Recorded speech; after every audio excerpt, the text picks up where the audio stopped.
well, I managed to read it all the way through. I'm really bad at reading scripts, and if I don't like them, well, it's not if I don't like them, I just tend to fall asleep around page 36, usually.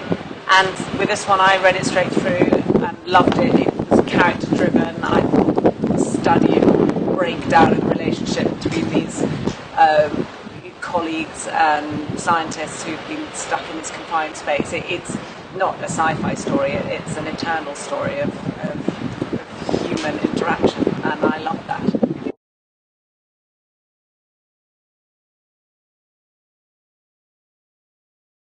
Yeah, or not even reinvigorate, invigorate for the first time. I take jobs on the basis of that I like the script, and it goes into a new and interesting area for me. And if it brings Britain and Ireland along with me, that would be great. You know, there's no reason not to. We have the technology, you know, we have the skills, and we have the imagination, and we might even have a space program.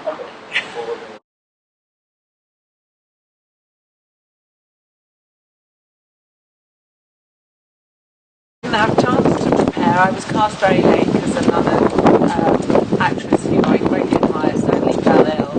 So I flew in from Vancouver, where I was shooting Seventh Son with Jeff Bridges and Julianne Moore, and got out of a snowy, rainy, muddy costume and into a spacesuit and ran up and down a sand dune about 50 times in a row. So it was very tough physically. The spacesuits really confined you, both sort of as an actor and as a human being. You know, you could say, I want my character to kneel down, and you simply couldn't.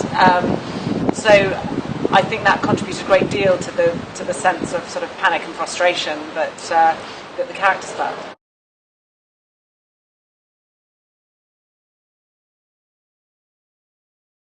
She is as popular as every woman in history who is always right. I don't like women who are right. I've just played Eleanor Roosevelt. She's Eleanor Roosevelt in a spacesuit. Playing Eleanor was the best preparation. I wanted to play more of Eleanor. I mean, I'm not kidding, actually. You know, there's a character from the Greek myths called Cassandra who is given the blessing of prophecy and the curse of never being believed. And I think that is a sort of human prototype that has existed all the way through history and makes a fantastic drama. And I think Kim is the sci-fi embodiment of Cassandra.